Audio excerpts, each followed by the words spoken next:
So thank you so much for accepting being here and connecting our worlds. And for me to come to know you in the Goddess Conference in Portugal last year, it was a blessing. And I as soon as I saw your videos, your presentation to the conference, I looked at your videos and I said, wow, this is going to be a good guy to know. I felt it somehow that we could connect, and we did connect, and it was really beautiful. Your presentation at the conference made 90% of the people cry with that poem you read, The Fence. And it was so beautiful to see how women connected with that sacred masculine, the purpose of the masculine that you so well read and felt it through that poem. And also the men that were present, I saw men crying after that. So for me, it told me that you are opening hearts with your message and your work. And I thank the goddess and the gods for us to come together and be able to work together. So it's a privilege to have you in my life and to be part of your life also. Thank you so much for being here.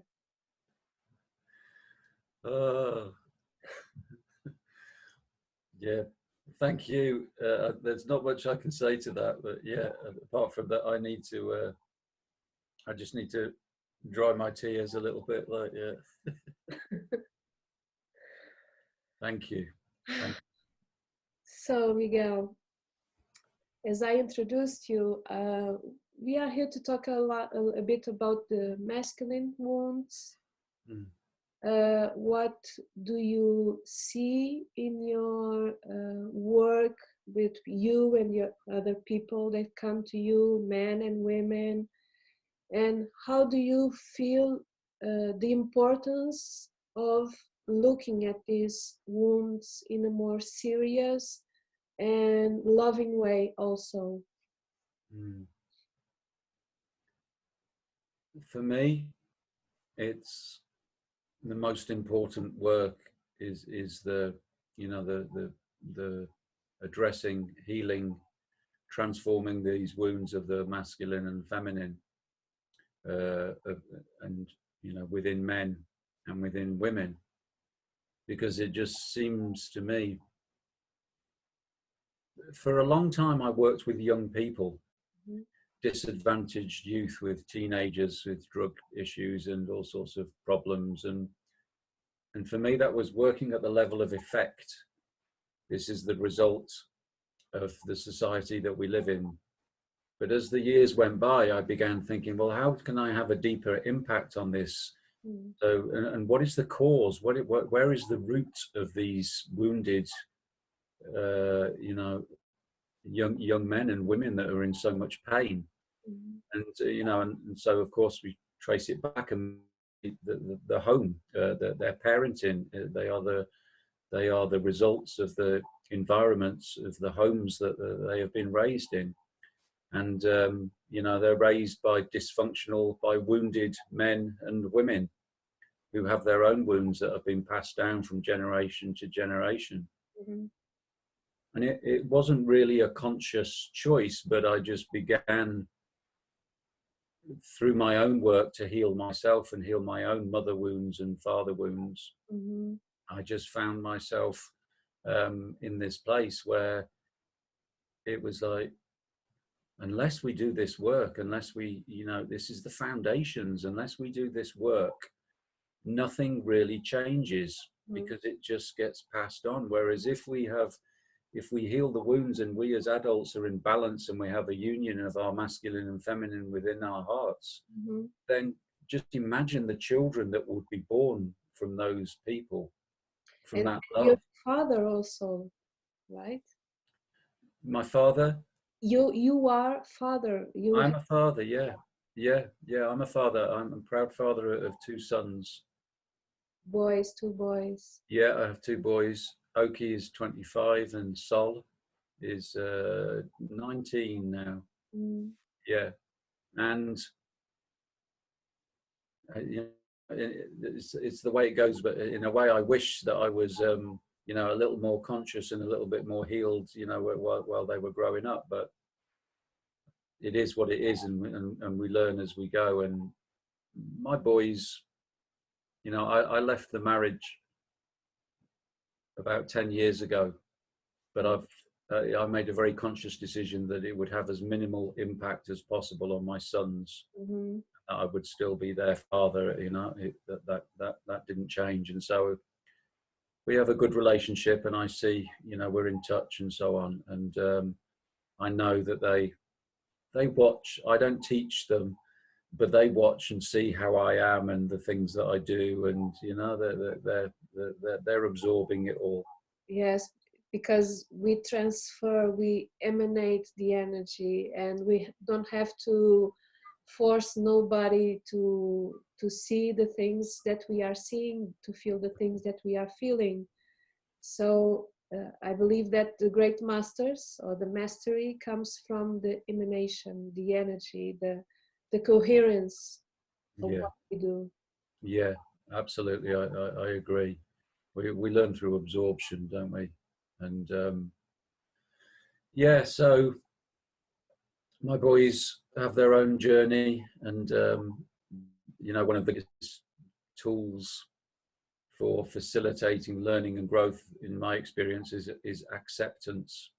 Mm-hmm. So I do my best to love them unconditionally and accept them just as they are, knowing that they, you know, that they will change and grow and make their own way through life, with a little guidance here and there, you know. And that's the tool that you use also with the men, boys, women that come to you, to Mm-hmm.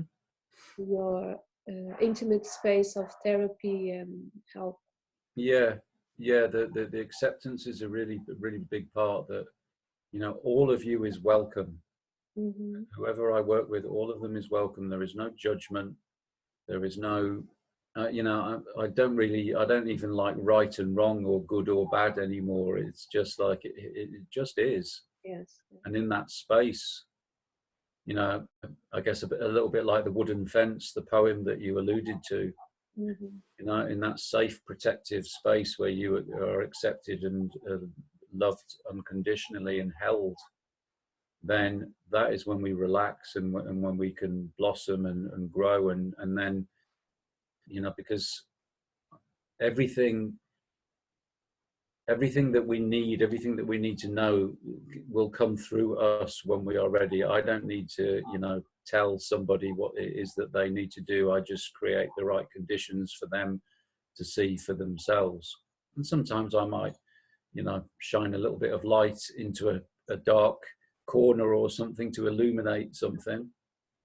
But it is very much about that acceptance and, yeah, just welcoming people, welcoming them, because that banishes shame and guilt and all these negative, so-called negative feelings that we've been told to avoid and to hide and to push down and to escape from and to cover up with addiction.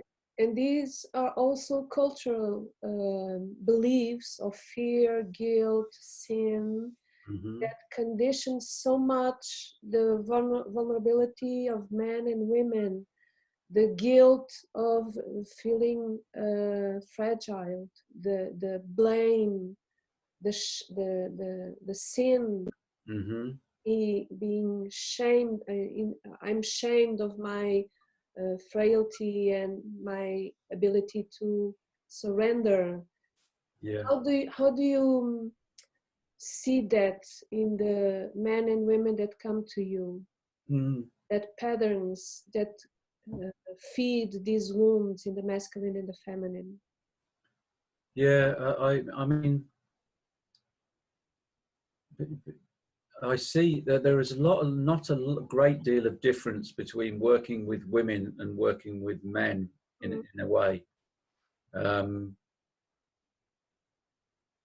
Both men and women have a resistance to being vulnerable, to being, you know, to be showing their weakness and so on, and their shame and their guilt, and this thing of we're supposed to be positive all the time. And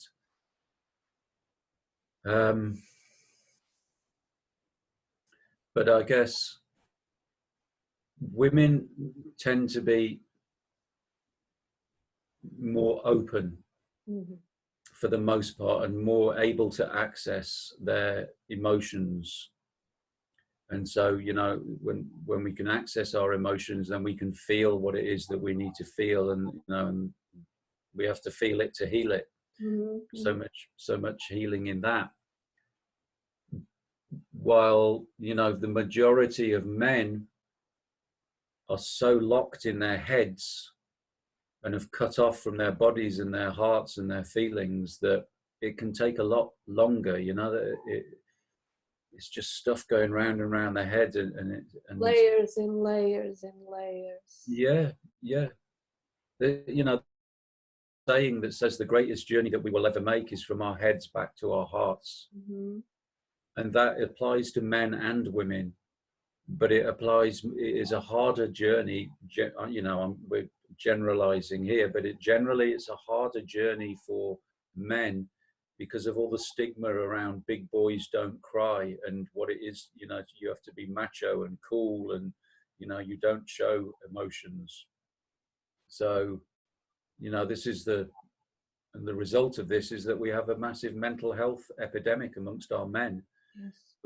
We have massive amounts of men killing themselves. We have massive amounts of men abusing their women, and, you know, not being in control of their anger and their, you know, their pain, which they project onto their partners or externally into the world. And, you know, it's all, you know, the majority of that all comes down to big boys don't cry. This belief that we're not supposed to show our emotions and we're not supposed to feel. But until we embrace all of ourselves, the dark and the light, there is no union, there is no healing, and there is no peace. There's no peace within. There's just a constant activity and energy in suppressing or hiding or denying those aspects of ourselves. Yeah. I mean, and also, just let me tell you something that I'm also connecting with is the warrior, the lover, and the king inside a man, the archetypical energy of man. The warrior is so occupied fighting and in revenge of something, or fighting for the country, always looking to protect someone outside, or reacting to in a response to that anger. And the lover, most of the time, is looking for the mother womb to go again inside, but goes from women to women, or even man to man, and looking for that embrace. And the king inside of a man, the magician also, the shaman, doesn't know how to, doesn't know that he has the power, first of all, and most of all doesn't know how to deal with the power, the true power that comes from within. You know, in my own journey, the magician only really begins to emerge when there is union and peace and balance, you know, in the other archetypes. That's when the magician really begins to come online. And yeah, you know, the warrior, so much of that is a sort of distorted warrior energy. It's not a pure, clean, you know. The image that I have, it's Rambo with the machine gun and all that. Rather than, I guess for me, a warrior, a lot of the warrior is speaking your truth, is saying, you know, what you believe, and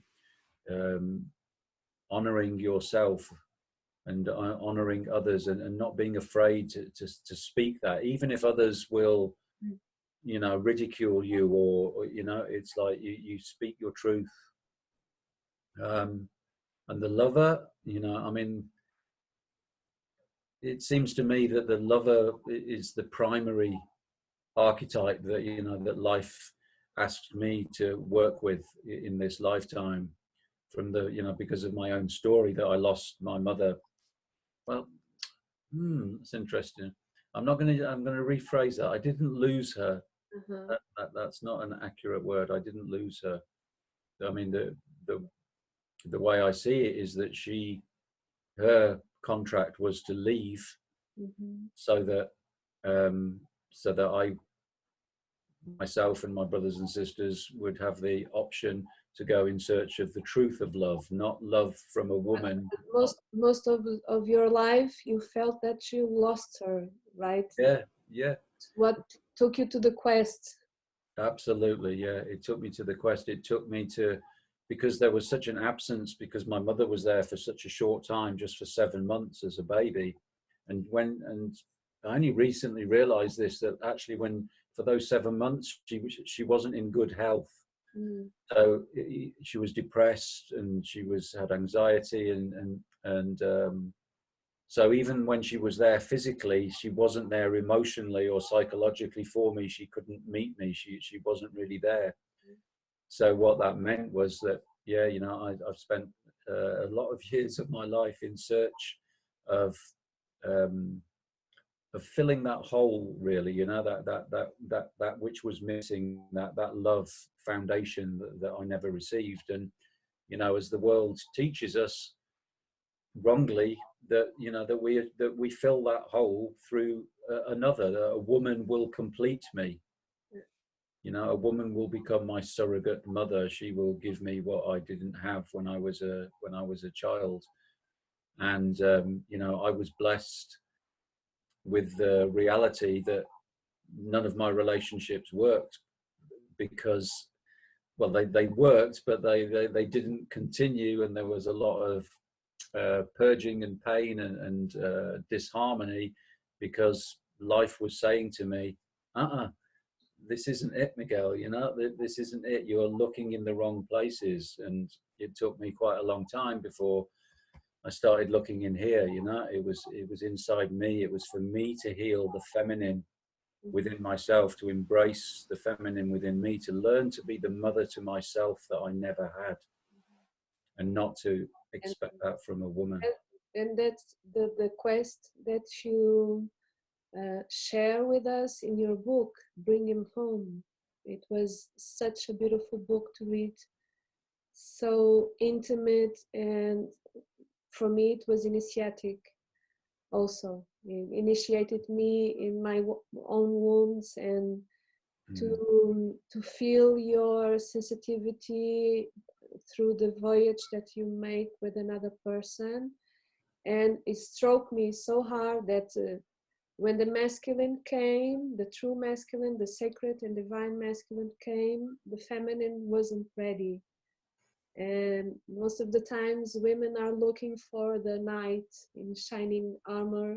Yeah. But when he comes, when he enters our life, in our space, sacred space, our sacred womb, we don't know how to deal with it. So it was wow for me in that way. Thank you. Yeah, that's such beautiful feedback, and I've never heard it. I've never heard it expressed quite like that you just expressed it there, Isabel. But so that's really powerful for me. After this interview, that will do its work inside me, because that is that's how it was, and that she wasn't ready. And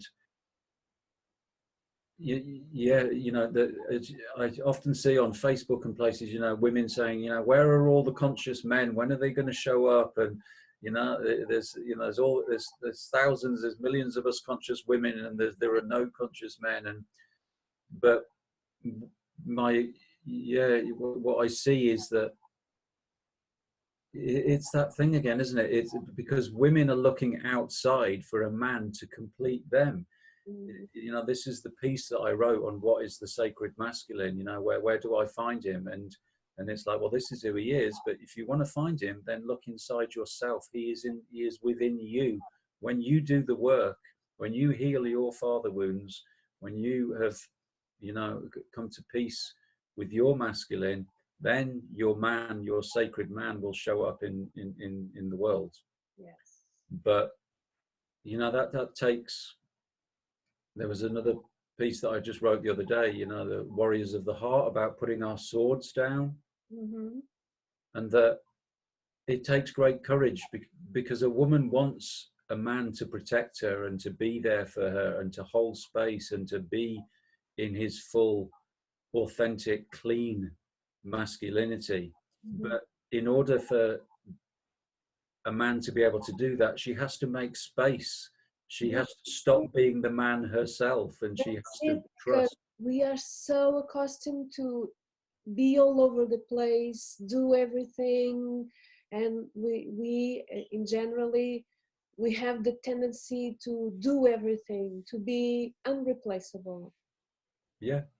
Because we need so much love and attention and validation, and we are all over the place doing everything. And when we need men to come in and protect and to hold the space, we don't know how to let them do it.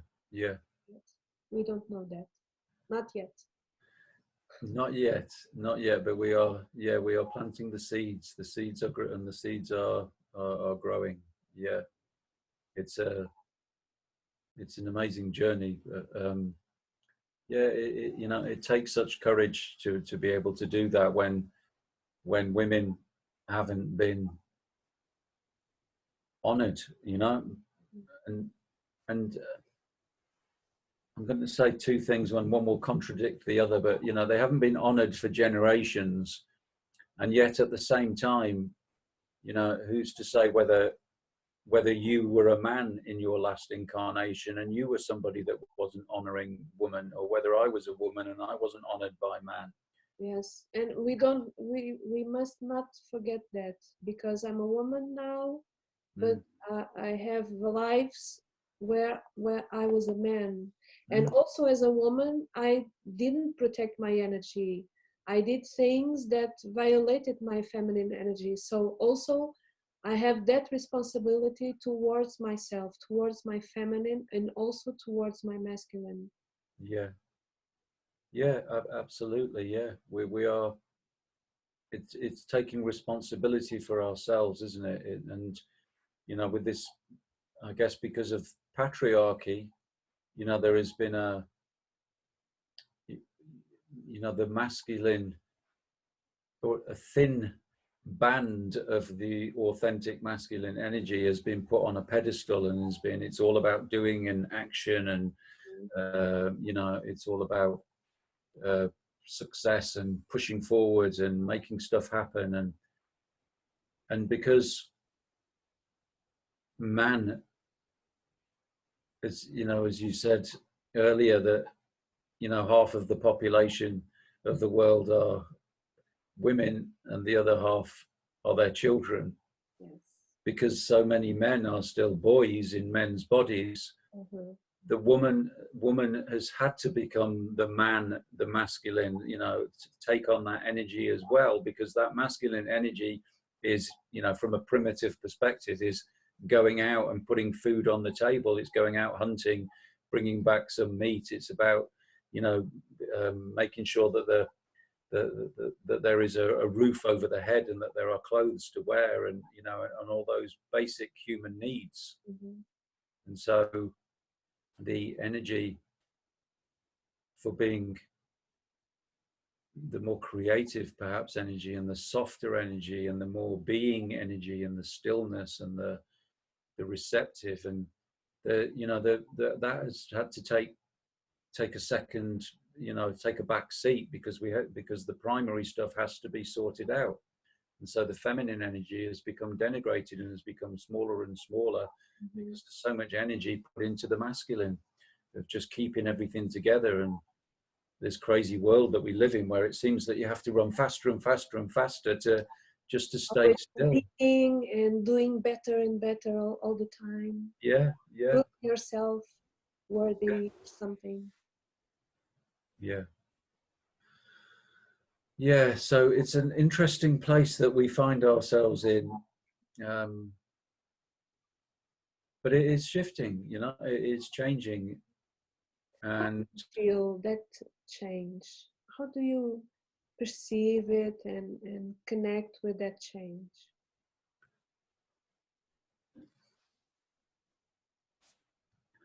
I see it's hard. It's hard in a way to get a clear picture because, you know, I only know what's happening in the circles that I mix in. Mm-hmm. So it's not really a clear representation, you know, of what's happening in the whole world or, you know, the whole population. But it doesn't, it only takes, you know, it only takes a few, it only takes a small proportion of people to change and for people to, you know, to transform. And that is, you know, I guess it, you know, it is a, it becomes a beautiful coronavirus, you know, that is very contagious and that it passes everybody that we meet and everybody that, you know, my intention is that everybody that reads what I write, everybody that, you know, that shares space with me, some of that energy is absorbed, the same as it will be with you and the people that you mix with. But I also believe that we can't comprehend the changes that are coming with our minds. That it's, you know, because if it was just an incremental thing of, okay, well, we can do so much healing with this generation and then perhaps the next generation will be a little bit more healed and then the next generation a little, the planet, we don't have that much time. Yes, we don't have that and much time doesn't have that much time. no So, you know, my intuition tells me that there will be a big shift that we can't comprehend with our minds. You know, there is a shift in the evolution of humanity. We're on the precipice of a massive shift in consciousness, and I don't think we can envisage what that will be. You know, it may be as different as where we are now to what was happening in Atlantis, or Yes. you know, I think it's beyond our comprehension. So I don't think we need to, you know, the journey is the destination. We don't need to worry too much about where, you know, what the end result is and plot the whole course. All we need to do is do our work and be present and trust and deepen our faith and know that is enough, because it is enough. And we have to remember that the truth is we are immortal spiritual light beings. It only becomes scary and fearful when we just look at it from the perspective of being a human animal. You know, that birth and death are the beginning and the end. There's such a bigger picture than that. So it's okay, you know, we can relax and we can breathe and we can know that it is all divinely orchestrated, that it is all unfolding just as it's meant to. And in the same way that in my own story that I was, that I lost connection with love, or that I believed that I'd lost connection with love through the loss of my mother, I had to go through that journey and through the darkness and through the, you know, through that whole initiation in order to find, you know, through contrast and to find my way back to the light, which of course, paradoxically, I was already there, but at the same time, I needed to go through this process in order to realize that love is always here. Love never leaves. But the same as I had to go on that journey, it seems that humanity is on that same journey. Well, it's initiatic.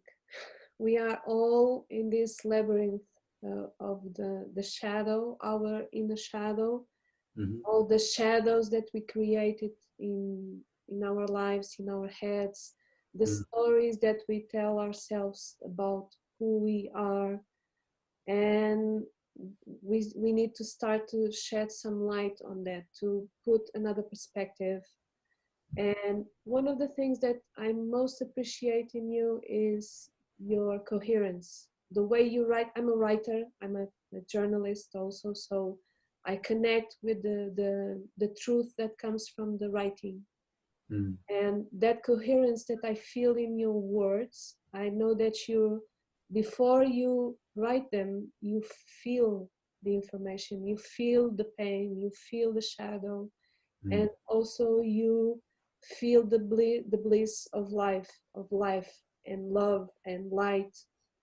And how do you go to your shadows and come out? What could you tell from your experience, and to everybody that is listening, how do you do it? How can you express what you live in those moments so that others can be inspired?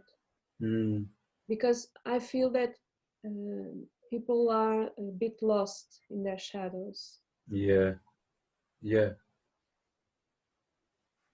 I guess a part of it is, is embracing the shadow and realizing that our shadows, that's where the treasure lies. In the places that we most fear to go, that is where love resides, and that is where transformation and alchemy takes place. Yeah. There is the story, of the two wolves, the dark wolf and the light wolf. The little boy that speaks to his grandfather about these wolves and says, grandfather, it feels as if there are two wolves inside me fighting, the light and the dark. And sometimes they're locked in combat, and sometimes it really scares me. And yeah, I don't know what to do about it. And, I don't know which one will win. And what do I need to do about it, grandfather?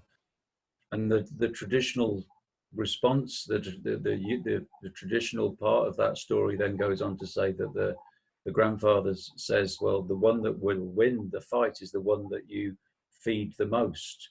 So so sort of suggesting that we focus on the positive, on the light wolf, to make him stronger. But I say, that's not the truth. That's not the true story. The true story is that we honor both.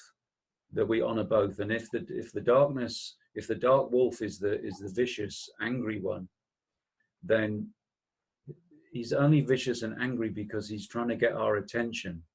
Our pain is only trying to get our attention. That is where the physical, that's what our negative emotions are. They're trying to bring our attention to something that is not in alignment with truth, that is not love. So the best thing to do is to honor the nice white wolf and the dark wolf. And as we feed the dark wolf, then it will cease to be so vicious and angry, because it doesn't need to get our attention. So, the story is inviting us to give our energy to the darkness, not to avoid it, to spend time with it, to stay there, because it just needs our love. That's all it needs. It's just aspects of us that haven't been transformed, that have been denied, that just need loving. It's the simple thing of, love heals everything. Love is the answer to everything. And if we deny the darkness, and if we deny the shadows within us, if we don't feed that, then what happens to an angry, starving dog? It just gets more vicious, and it just gets more angry, and it turns up the volume. That really is kind of what's happened in the world, because the shadow has been denied. Those aspects of us that are asking to be transformed and to be loved and to be embraced and to be held, then they just become more angry and more violent, and we have more rapes, more child abuse, more war, more dishonoring, more disrespect, more torture, more slavery. These are all the results of the denial of the shadow, and all we need to do is honor them and have the courage. It's really simple. Have the courage to feel now that which we were not able to feel at the time. Mm-hmm. We feel now that which we were not able to feel at the time, because the majority of this pain that is in us will be from traumas and you know, experiences that we had when we were young, as we were growing up, because our parents didn't know any better, and we have been brought up in a dysfunctional society. So we feel it now. We feel it now, and without, we feel it with just being in our bodies and just staying with the sensation of whatever feeling it is, if it's a vibe. Because the reality is that most uncomfortable feelings, negative emotions, just create a, you know, it's perhaps a dull ache in the heart, or a sort of sinking feeling in the belly, or a vibrating in the solar plexus. It's just a sensation that's happening in your body. And that sensation is the releasing. If you're not feeding it and adding more of that emotion to yourself, it's a releasing of the old. Mm-hmm. Mm-hmm. So as we feel it, we are releasing it, and we are clearing it. But the key is not to keep feeding it with you know, with shameful thoughts, and I shouldn't be feeling this, and it's weak of me to do this, and it's wrong, and it's okay to fall apart. It's okay to cry. It's okay to be in despair. The more we can have the courage to go to those places, the quicker it transforms. And it's okay to ask for help and a hug. Absolutely, yeah. We need more hugs. More hugs. There are never enough hugs. Please, more hugs, please. Yeah, that's a really good point, Isabel, because I think, you know, what happens is that, yeah, you know, that we feel shame about feeling so broken. So we feel that it has to be a secret, and we hide away and feel it alone. I think this is part of the 2020, is that there is this more coming out, and this community and this sharing. We're not meant to really do this work alone. In fact, you can't do it alone, because part of it is because, as you know, as we heal ourselves and we're vulnerable ourselves, we give others permission to do it. It becomes contagious. Yes, we need the tribe again. Yeah, we can't do this in isolation. It's not supposed to be. Yeah, there are times when you know, you retreat to your cave and you lick your wounds, and you need to be with yourself, but not all the time. Not all the time. And that's probably something that, yeah, you know, not regrets, but, you know, maybe I could have done a little bit more of that, you know, sharing it. But I guess my way really has been sharing it through my writing and through my books, and, you know, my vulnerability in that way. And you do it so well. Thank you. Tell me, in your perception, experience, what is the divine marriage inside of each and every one of us? And tell us more about the pilgrimage that you are going to do in April, because these are connected. Yes, they certainly are. Yes.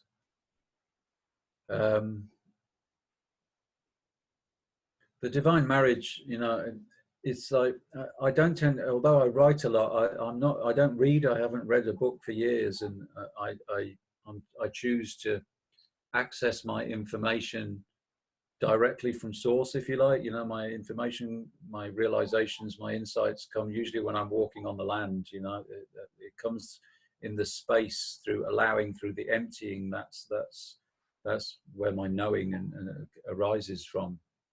And so I don't know, you know, very technical language around the you know, the divine marriage, but what is in my own experience, which is, it's a, I guess in some ways, you know, we can call it a healing of the mother wounds and the father wounds. You know, that, I guess on one level, that's what it's about, because our mothers were our, you know, initial template from which we, you know, we learned this is what it is to be a woman. This is what the feminine is about. And you know, and so the same with our father. This is what it means to be a man, and this is the masculine energy.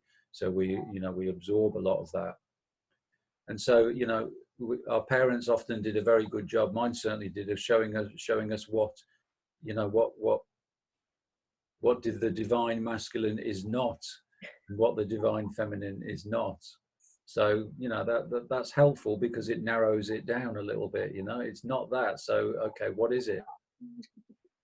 So you know, I stumbled across this. It wasn't something that I set out to do, but because there was so much pain and trauma from the wounds that I experienced as a child, losing my mom and then being raised by an abusive stepmother, and my father not protecting us and being absent, that it was just, I need to heal myself. You know, I can't keep living with this pain and these addictions and this, it was just such hard work. And so I began looking inside, you know, and began bit by bit, but bit by bit, you know, finding peace and healing. But it seems to me that, you know, it was destined. It wasn't really a choice. I mean, interestingly, you know, when I was about 20, I had a tattoo of a sun on my left, on my left shoulder. Yeah, I'm not very good at right and left. Yeah, that's my left shoulder.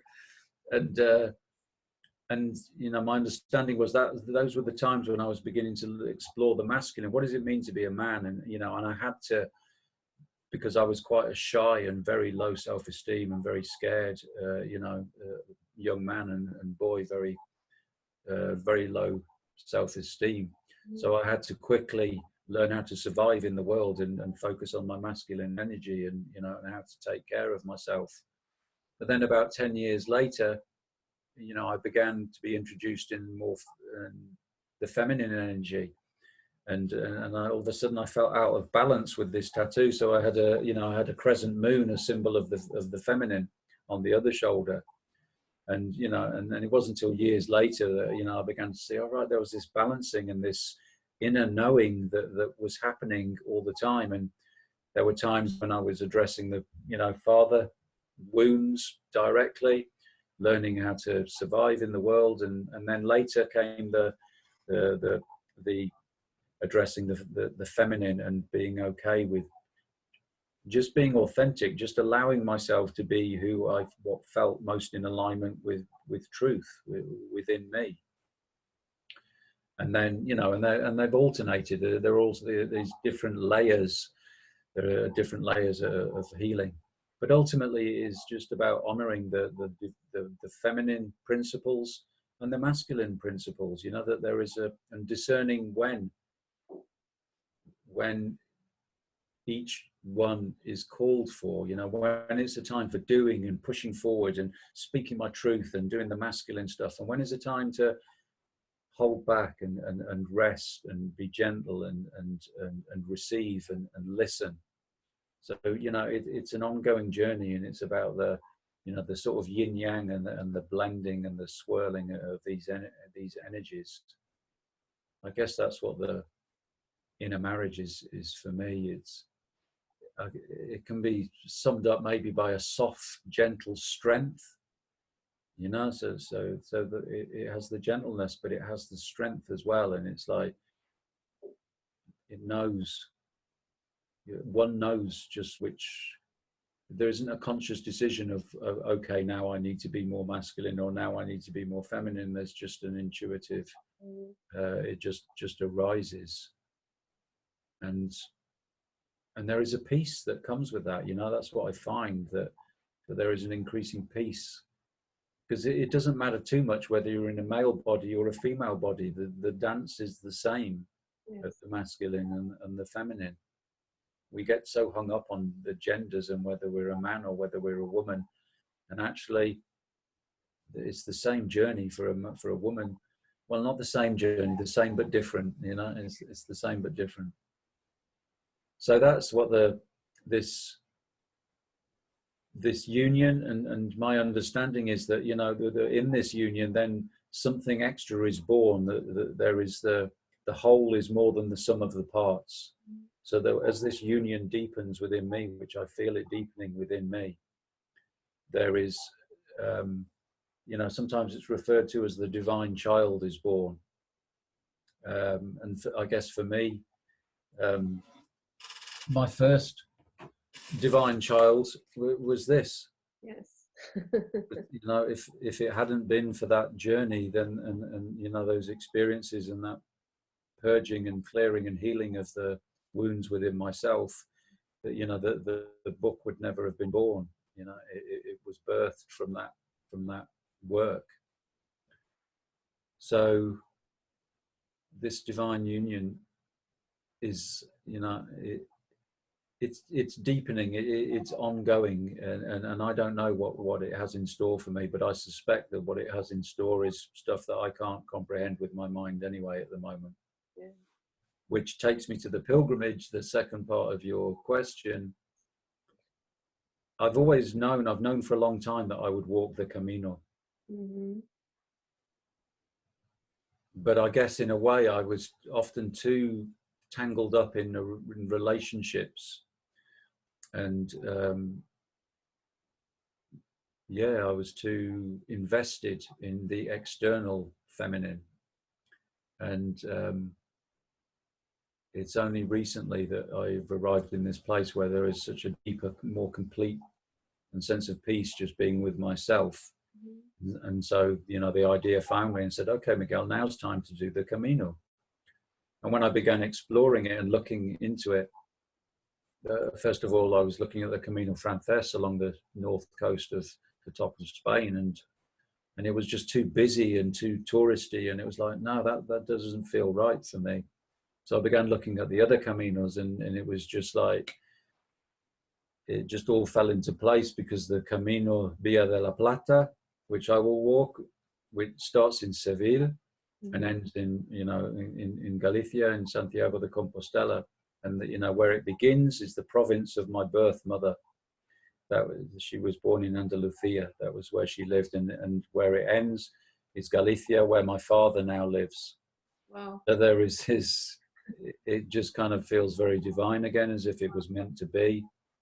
There is this, it feels like, for me, it's a consummation of the marriage within me. It's a deepening of that connection, and a closing of that, the story of the wounds of my mother and my father, the wounds that they gifted me.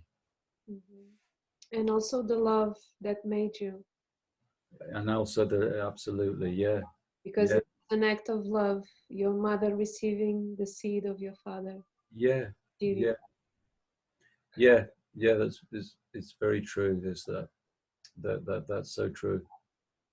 So that's what the pilgrimage is about. It's just a calling. It's like I can't not do it. Mm-hmm. There's a sense of fear and excitement, which I know when both of those arise, that's usually a good indication that it's something I need to do. Mm-hmm. And yeah, you know, I don't really know what's going to happen on the way. I don't tend to look forward very much. It's just, all I need to do is arrive in Seville, and I begin. I begin in March. Actually, it's a month today. It's the 21st of March. Oh. So it's a month from today that I will set out. And because I've chosen that because it's spring equinox, mm-hmm. and I will walk through Easter. You know, all the Easter stuff that will go on in Spain, the Christ and Magdalene. And actually my birthday this year is on Good Friday. Wow. So, and then I will arrive in Santiago around Beltane, the beginning of May, which is, of course, is the time of the divine union of the masculine and feminine. Mm-hmm. So it just feels very aligned, and it just feels that, you know, that I will, there are three levels, you know. There's a call to adventure. It's like I'm fed up of being sat in front of a computer in a room on my own. And I decided, well, so I might as well raise some money for a charity at the same time. So I'm raising money for Unseen, that are a charity that work to prevent modern slavery. The second layer is about the consummation of my own inner marriage and just bringing closure to that. And the third layer is clearing the way for the collective, because I know that, you know, as I do this work and as I deepen this work, it clears the path and it makes it easier for others to follow that path and to do that work. And that,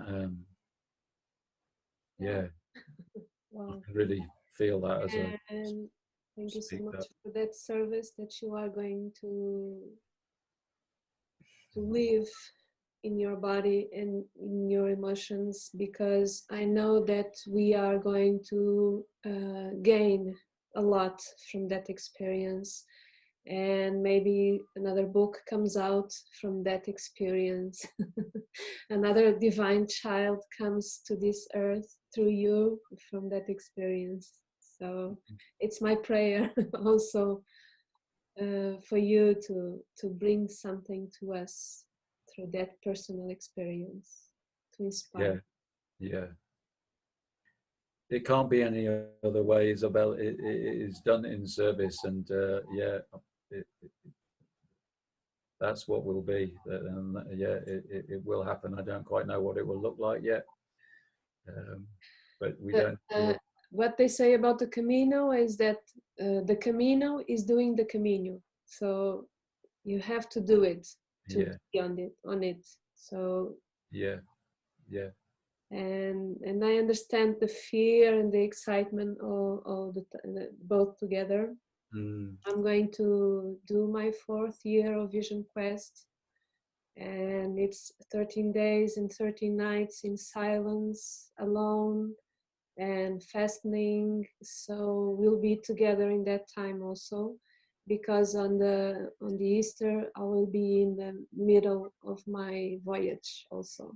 So Beautiful. we will be connected. Yeah. Mission, personal and collective mission. Yeah, I think there are many of us that, you know, that we will meet in that space. And I've heard of another woman. I don't know her. I just know of her, Anaya Sophia. She's also she's walking the Camino. Oh, wow. At the same time, she is walking the Camino Frances. So she will be walking from east to west, and I will be walking from south to north. And we will. I will be in Costa Rica. Is that where you're doing yours, in Costa Rica? Yeah. Okay. Wow. So yeah, all over the planet. Here. Yeah. Really, really beautiful, precious.